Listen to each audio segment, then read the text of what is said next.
नमस्कार। अर्थशास्त्र विभाग में आप सभी का हार्दिक स्वागत है। हम पिछले व्याख्यान में पढ़ रहे थे आर्थिक अवधारणा विधियाँ इकोनॉमिक कॉन्सेप्ट एंड मेथड के अंतर्गत फलात्मक संबंध। फलात्मक संबंध का आज दूसरा व्याख्यान है और इसमें हम देखेंगे कि फलात्मक संबंध के प्रकार। मैंने बताया आपको फलात्मक संबंध दो प्रकार का होता है, रेखिक फलात्मक संबंध और दूसरा है अरेखिक या वक्रीय फलात्मक संबंध। हालांकि रेखिक फलात्मक संबंध का मतलब है कि जब दो चर राशियां हैं, मैंने कहा कि दो चर राशियों का अध्ययन करते हैं फलात्मक संबंध के अंतर्गत, एक स्वतंत्र चर है और एक आश्रित चर है। ठीक है, बराबर के निशान के बाद वाली दाहिनी तरफ की चर राशि जो हमारी है वो स्वतंत्र होती है और ये चर राशि हमारी आश्रित है। ठीक है, तो जब स्वतंत्र चर राशि का प्रभाव आश्रित पर देखा जाता है या स्वतंत्र चर राशि के परिवर्तन से आश्रित में क्या परिवर्तन होता है, यानी कि ये फलात्मक संबंध बताता है। और मैंने कहा कि जब स्वतंत्र चर राशि जो हमारी है, इस स्वतंत्र चर राशि के मान को में मान रखकर जब आश्रित पर उसका प्रभाव देखते हैं और उसका जो डायग्राम बनता है, जब वो डायग्राम एक सीधी रेखा के रूप में बने तो उसे हम रेखिक फलात्मक संबंध के नाम से जानते हैं। ठीक है, रेखिक फलात्मक संबंध दो प्रकार का होता है। रेखिक फलात्मक संबंध दो प्रकार का, ध्यान रखिए। देखिए जाए डायग्राम जो जिनका हम अधिकतर डायग्रामों का प्रयोग करते हैं शास्त्र में, वो डायग्राम इस तरह के बनते हैं। हम जो अधिकतर डायग्रामों का प्रयोग करते हैं, रेखा चित्रों का प्रयोग करते हैं, हम डायग्राम बनाते हैं। मैं आपको बताऊंगा आगे वाले व्याख्यान में, आगे भी हम कि डायग्राम में जो हम ग्राफ का प्रयोग करते हैं, ग्राफ के प्रयोग में किस खाने का प्रयोग करते हैं, कौन सा खाना क्या बताता है वैल्यूज को, ये तमाम चीज़ें हम अध्ययन करेंगे। तो सब जब एक सीधी रेखा का निर्माण हो तो उसे हम रेखिक धनात्मक, अर्थात जब स्वतंत्र चर और आश्रित चर में परिवर्तन एक ही दिशा में हो, सिंपल भाषा में कहूँ मैं तो जब स्वतंत्र चर और आश्रित चर में परिवर्तन एक ही दिशा में हो तो उन दोनों के मान को जब हम ग्राफ पर रखते हैं, उनका डायग्राम बनाते हैं, देखिए तो डायग्राम ऐसा बनता है जिसमें एक सीधी रेखा का निर्माण होता है और दोनों में सीधा संबंध पाया जाता है, तो उसे हम रेखिक धनात्मक फलात्मक संबंध के नाम से जानते हैं। इसके विपरीत ध्यान रखिए, जब स्वतंत्र चर और आश्रित चर में परिवर्तन विपरीत दिशा में हो, यानी कि जब स्वतंत्र के बढ़ने से आश्रित के मान में घटे या स्वतंत्र चर के घटने से आश्रित का मान बढ़े, लेकिन फिर भी ध्यान रखिए दोनों की जो वैल्यूज हैं, दोनों की जो मूल्य हैं, दोनों की जो आंकड़े हैं, उनको जब हम डायग्राम पर रखते हैं, एक ग्राफ पर रखेंगे तो एक सीधी रेखा बनेगी, लेकिन उस रेखा नेगेटिव स्लोप वाली बनती है, तो उसे हम ऋणात्मक फलात्मक संबंध के नाम से जानते हैं। अरे हम रेखिक ऋणात्मक फलात्मक संबंध के देखिए, रेखिक इसलिए कहते हैं, देखिए कि सीधी रेखा बनती है। हम एग्जाम्पल के द्वारा देखेंगे किस प्रकार से रेखा बनती है। और यह है अरेखिक या वक्रीय फलात्मक संबंध, यानी जब हम दो चर राशियों के मान को एक रेखा चित्र पर रखते हैं तो एक सीधी रेखा का निर्माण न होकर एक वक्र का निर्माण होता है, कर्व बनता है। देखिए सीधा ऐसे किसी भी बन सकता है, तो उस कर्व को हम अरेखिक या वक्रीय फलात्मक संबंध के नाम से जानते हैं। एग्जाम्पल ले लेते हैं। पहला हम रेखिक धनात्मक, पहला एग्जाम्पल लेते हैं रेखिक धनात्मक फलात्मक संबंध। ठीक है, एक इक्वेशन है, जैसे हम बताओ S बराबर फंक्शन ऑफ P। ठीक है, यहाँ मैंने इक्वेशन लिखी है S बराबर फंक्शन ऑफ P, यानी इसका मतलब क्या है, यानी कि इसका मतलब है पूर्ति, एक वस्तु की पूर्ति उसकी कीमत का फलन है। एक वस्तु की पूर्ति उसकी कीमत पर निर्भर है। ठीक है, कीमत पर निर्भर है, दोनों का मतलब क्या रखिए, कीमत पर निर्भर है। क्यों, याद रखिए मैंने कहा कि हर लाइन में, हम इक्वेशन की हर लाइन में है उसमें हम कीमत को स्वतंत्र चर मानेंगे। ठीक है, और इस पूर्ति को आश्रित मानेंगे क्योंकि इस पर डिपेंड है। ठीक है, तो मैंने एक इक्वेशन लिया, नाम रखिए एक इक्वेशन लिया मैंने S बराबर 2P, यानी कि इसमें S बराबर 2P क्यों लिया, इसलिए लिया, ध्यान रखिए कि दोनों के मध्य धनात्मक संबंध है, अर्थात ढाल जो है, जो हम पढ़ेंगे नेक्स्ट व्याख्यान में, स्लोप, ढाल, सिंपल भाषा में ढलाया ढाल, वो जो ढाल है ध्यान रखिए वो ढाल धनात्मक होता है। ठीक है, ध्यान होता है, इसलिए इसके निशान जो पहले आएगा वो प्लस में आता है, ध्यान रखिए। तो इसलिए एस बराबर 2p, माइनस नहीं है यहाँ, बराबर निशान के आगे, ध्यान रखिए एस बराबर 2p। एक इक्वेशन लिया हमने, और इस इक्वेशन में मैंने कहा कि p एक स्वतंत्र चर है, प्राइस जो है वो स्वतंत्र चर है, तो हम स्वतंत्र चर का मान रख के देखेंगे, ठीक है, कि आश्रित में मान उसके प्रभाव से क्या प्रभाव पड़ता है, ठीक है। फॉर एग्जाम्पल जब हमने एस बराबर 2p लिखा, और जाना कि p की जगह हम 1 2 3 4 5, यानी p की जगह क्यों ले रहे हैं, क्योंकि कीमत स्वतंत्र चर है। मैंने बताया आपको कि स्वतंत्र चर के परिवर्तन का प्रभाव आश्रित पर देखा जाता है, तो इसलिए हमको p का मान मानना है। p का मान पहले 1 लिया, s बराबर 2p, तो 2 गुणा में ना रखिए, p का मान 1 2 3 s 2 गुणा 1 2 गुणा 2 2 गुणा 3 2 गुणा 4 2 गुणा 5, ये 1 2 3 4 5 मान रख के देखिए, हमारा आया 2 4 6 8 और 10, ये हमारा मान आ गया। यानी कि इस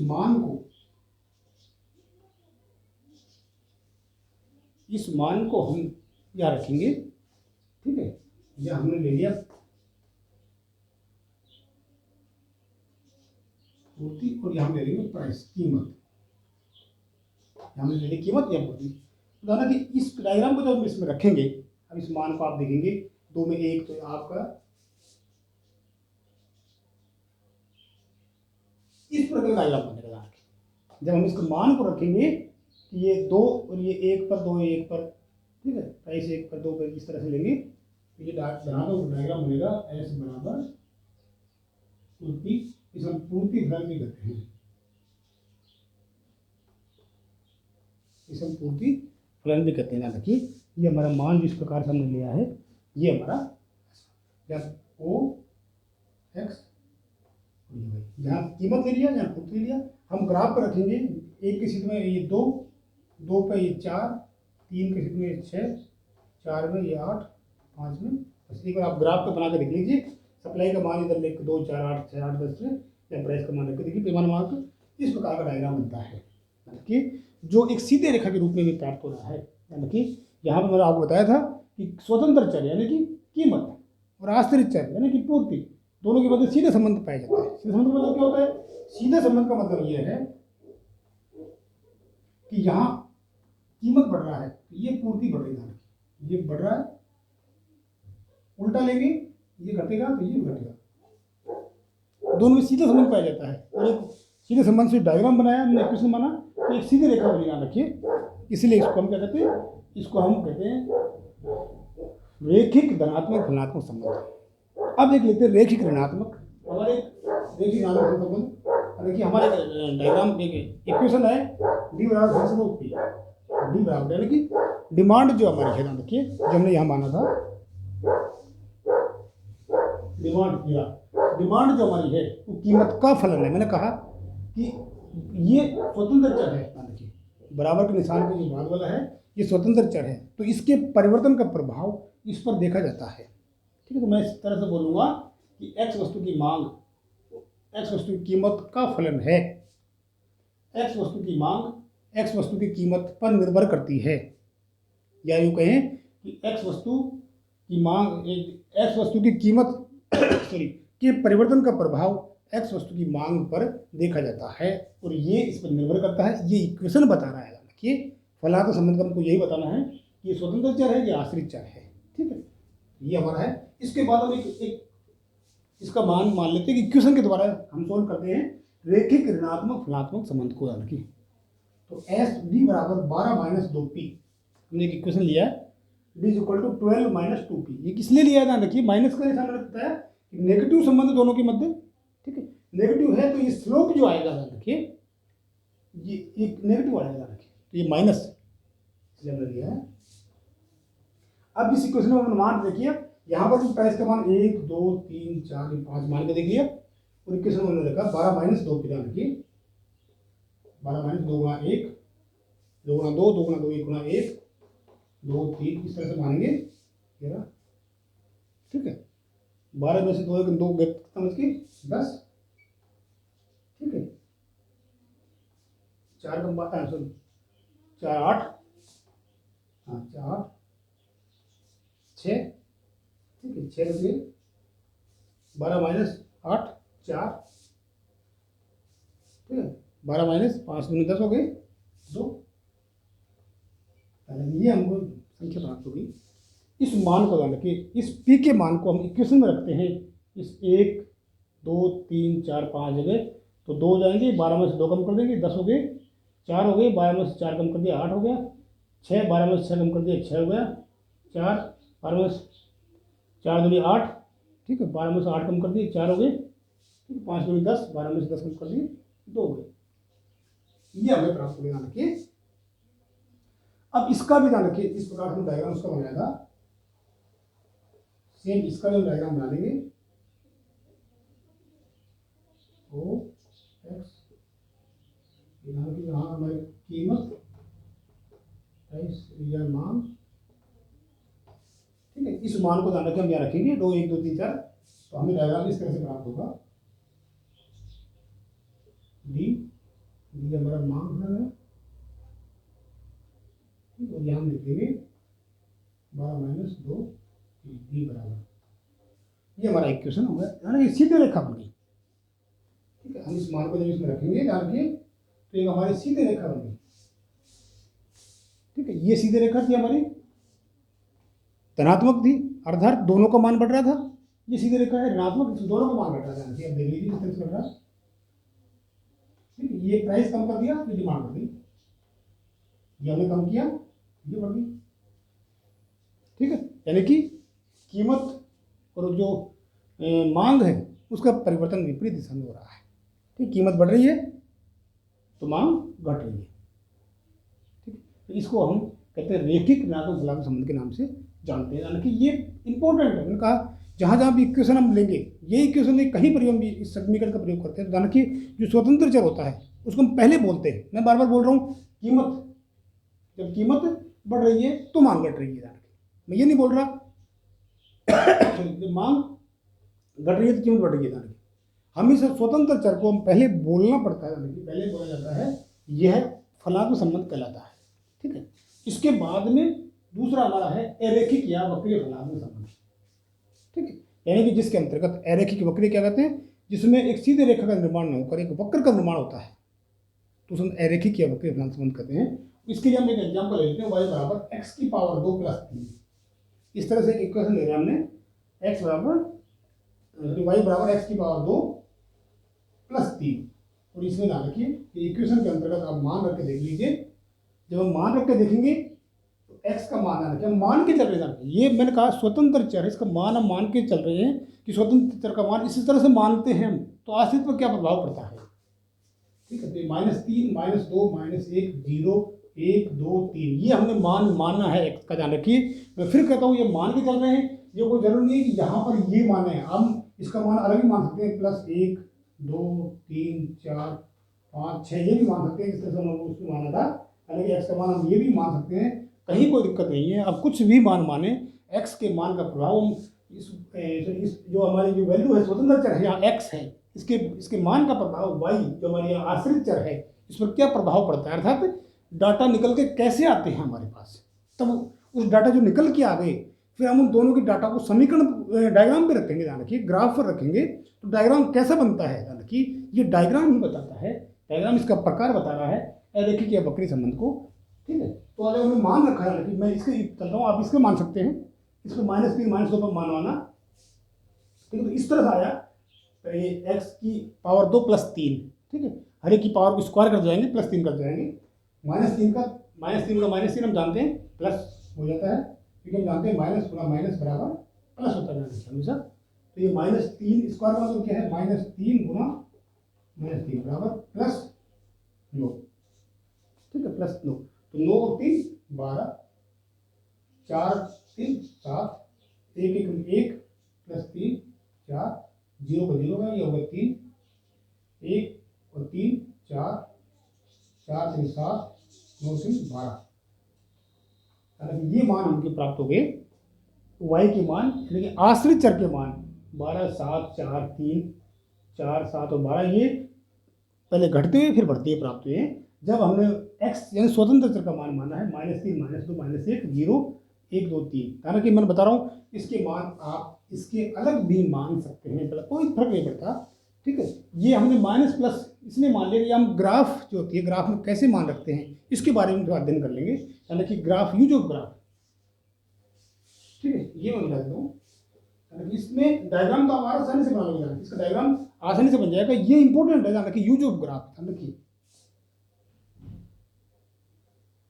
यूज ऑफ ग्राफ का मतलब क्या है? यूज ऑफ ग्राफ का मतलब यह है कि हम जो हमारे आंकड़े हैं जो ये प्राप्त हो गए प्लस माइनस में, इनको कैसे रेखाचित्र पर दिखाते हैं, ये इंपॉर्टेंट चीज है। यानी कि तो ग्राफ में जो ग्राफ के चार खाने होते हैं ना, ये जीरो है यहाँ पर, ठीक है। ये इधर प्लस में होते हैं, प्लस एक्स के मान यहाँ से यहाँ तक और वाई का मान यहाँ से यहाँ तक होता है। ये प्लस में हो गया एक्स, इधर वाई प्लस में हो गया, एक्स इधर माइनस में हो गया, ठीक है।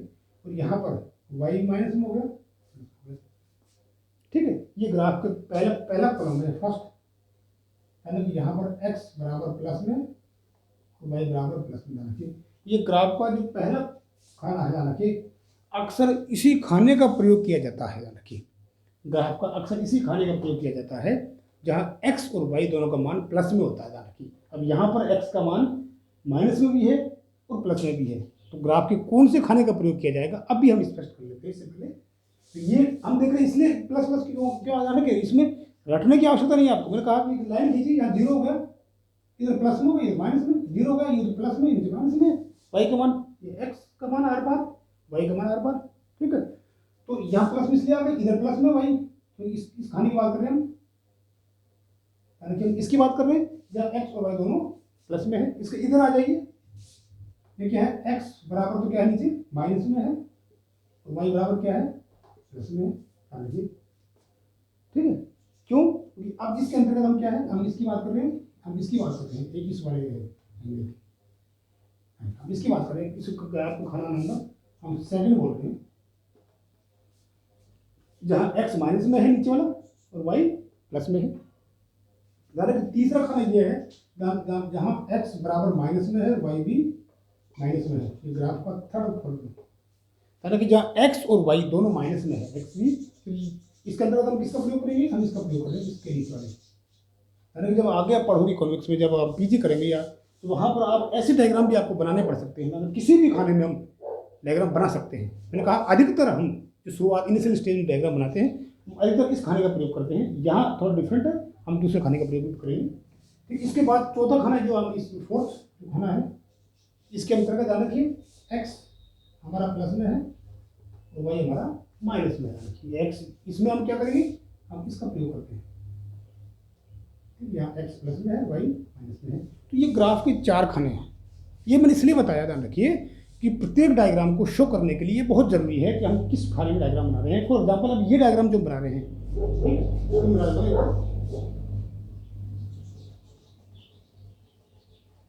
कि ये डायग्राम ऐसा है कि जहाँ हम एक्स की वैल्यू माइनस में भी है प्लस में भी है, इसके ये क्लियर हो गया कि ये एक्स ये रहा एक्स, ठीक है।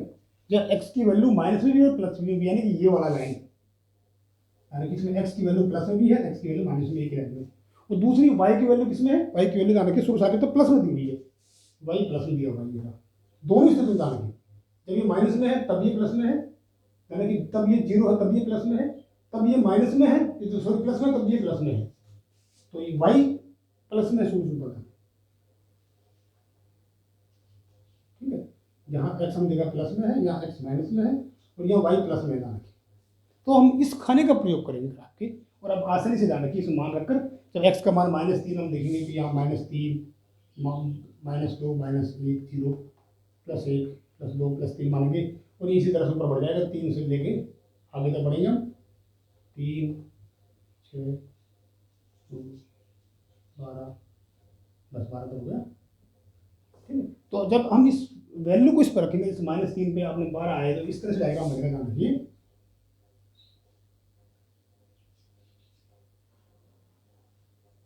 ये डायग्राम कुछ इस तरह से बनेगा, जिसमें यहाँ पर जो हम इसमें कॉलम में क्या है, ये जो हमारा सेकंड कॉलम है, ये क्या बताता है, यहाँ वाई हमारा जो है ये प्लस में है और यहाँ एक्स जो हमारा है ये माइनस में है, यानी कि ये स्थिति जो हमारी शुरू वाली स्थिति, ठीक है, ये इस डायग्राम ये बता देता है कि जीरो आ गया, इसमें जीरो की जगह जीरो आ गया। तो ये जब दोनों प्लस में आना चाहिए, यहाँ पे क्या है इसके बाद में एक्स भी प्लस में है, वाई भी प्लस में है। ठीक है, तो ये हमारा सेट, ये फर्स्ट जो हमेशा एक्स और वाई प्लस में है, यानी कि हम ले लेंगे वाई बराबर एक्स की पावर 2 + 3। ये हमारा डायग्राम हो गया। इस तरह का डायग्राम बनेगा। मैंने कहा आपसे पहले कि मैंने ये कहा था आपको कि ये कतई जरूरी नहीं है कि हम इस तरह की वैल्यू माने जाना कि इसका एग्जाम्पल हम सिंपल प्लस माइनस मान के भी दे सकते हैं।